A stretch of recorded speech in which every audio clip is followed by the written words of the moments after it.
Investec's Promaths program has achieved more than 740 distinctions in the 2022 matric results cohort. The program, that's in partnership with Kutlwanong, provides extra tuition in maths, science and technology to learners in grades 10 to 12 across the country. More than 10,000 pupils have since benefited from the program.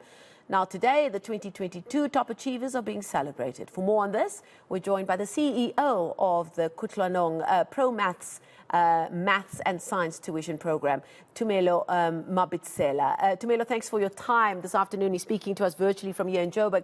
And congratulations, I believe, is in order. What great results you've received for your ongoing work. But this is not a success that's happened overnight. You had great results last year as well, and I'm sure you will be the first to say that this comes after many, many years of setting a program in place that's obviously benefiting the children who need it the most.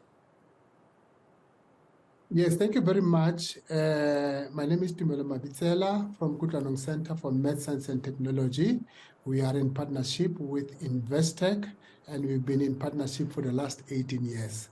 We started a program called Promath in 2005, and to date, we've benefited over 35,000 learners that, have produced decent marks in mathematics and physical sciences.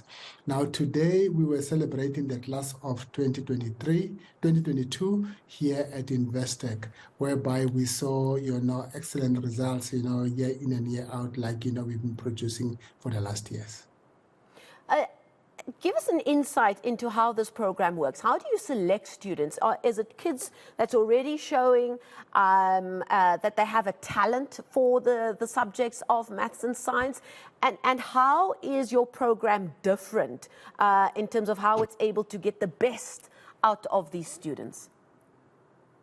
We're getting learners as early as grade 10 from different schools, and these learners will come to a central school. We normally call it a magnet school. For example, in Dobsonville, whereby we are working with about 42 schools, they all come into a one central school. We're taking 200 grade 10s, 200 grade 11s, and 200 grade 12s. These learners would come on a Saturday. The lesson starts at 8 o'clock, and at 11 o'clock they go for their break time. The first 3 hours is dedicated to either mathematics or physical sciences. And when they come back after lunch, they do the other subject. We are just doing maths and physical sciences. And they come again the next day on a Sunday, and then they come again on public holidays and school holidays. And then for the last 2 years, because of COVID, we are also taking them during the week to do the online, classes. The Saturdays and Sundays, public holidays, school holidays are face-to-face classes. These learners are being selected from different schools, and then the teachers will then send the learners with the potential for mathematics. We're targeting learners who would follow careers, on STEM careers like science, math, engineering, and technology. That is why we are able to produce the kind of results that we are producing. Some learners come at 20%, some at 10, some at 30, 50. We normally have a baseline assessment, and we then move with the learners from grade 10, and we keep on giving them different assessments. And then at the end of the year, they write a complete paper in grade 10, the same in grade 11, and then in grade 12, they write something like a complete paper around July and September and the final exam. Now, you're dealing with students who are coming to you at a standard of 20%, 30% they're getting for their maths and science when they get to you. What are you finding in your experience is the factors that's holding them back? Why are you getting them at 20%, 30%, but are able to turn them around? What are some of the influencing factors that you have learned these students are dealing with at the schools and in the parts of the education department that they find themselves in? When they come in grade 10, we take them like, on a clean slate. We work with them like they have never been taught. And we follow, the curriculum as, the Department of Education, is prescribing. Now, these learners, like, for instance, when we deal with like a topic like calculus, we'll take them through the topic from the beginning.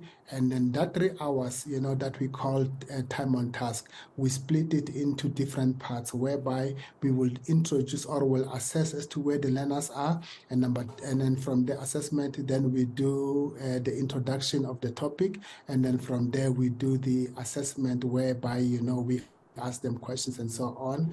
And then the 3 hours will be done. And then when they come back the next day, we start with them from wherever they were, so that, we make sure that we build the solid foundation. We don't just rush into completing the syllabus, because one advantage we have, a lot of time. We are affording this learner something like 6 hours per weekend, and at their own schools, they are only getting 4.5 hours per week. But we also work with schools just to tell the schools that you have done this part from Monday to Friday in the 4.5 hours that you had with the learners. And then when they come to us, we try to work on the same work that learners were doing at their own school, or we then decide on doing a different topic. But we work hand in hand with schools. It's not a competition, because at the end of the day, these learners are going to write exams from the Department of Education that will be coming through schools. And I suppose it's obvious that a child can only benefit from that kind of focused one-on-one time. And you've really seen success with that approach. Just one last question before I let you go. The last few years, we've heard quite a few reports about dwindling numbers of young people, students, pupils who are taking up maths, especially at the stage of their high school career when they can select subjects. It's something that the Minister of Education has addressed repeatedly, that it is a problem that so many of our children are opting not to take up maths. Why do you think that is a trend that we're seeing? Well, it's a serious concern, even, to us as Kutlwanong Center for Maths, Science and Technology through this program called Promath. If you look at the cohort of 2022, we had over 700,000 learners writing matric, but only 279,000 were able to write, pure mathematics.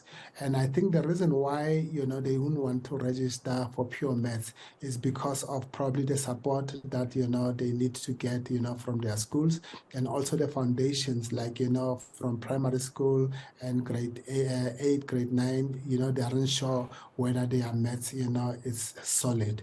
But because our program is called Promath, we are pushing many schools to say that allow your learners to register, pure mathematics. And as Kutlwanong will go out and get, partners, because we are also pleading for more partners so that we can help as many children as possible. In 2022, we had 2,100 learners, that we were able to assist in grade 12. And the results of the class of 2022 are telling, themselves that, these children have a potential if they are given that opportunity. I mean, we got, out of 2,100, about 578 learners got distinctions in mathematics, and 15 of those learners got 100% in mathematics.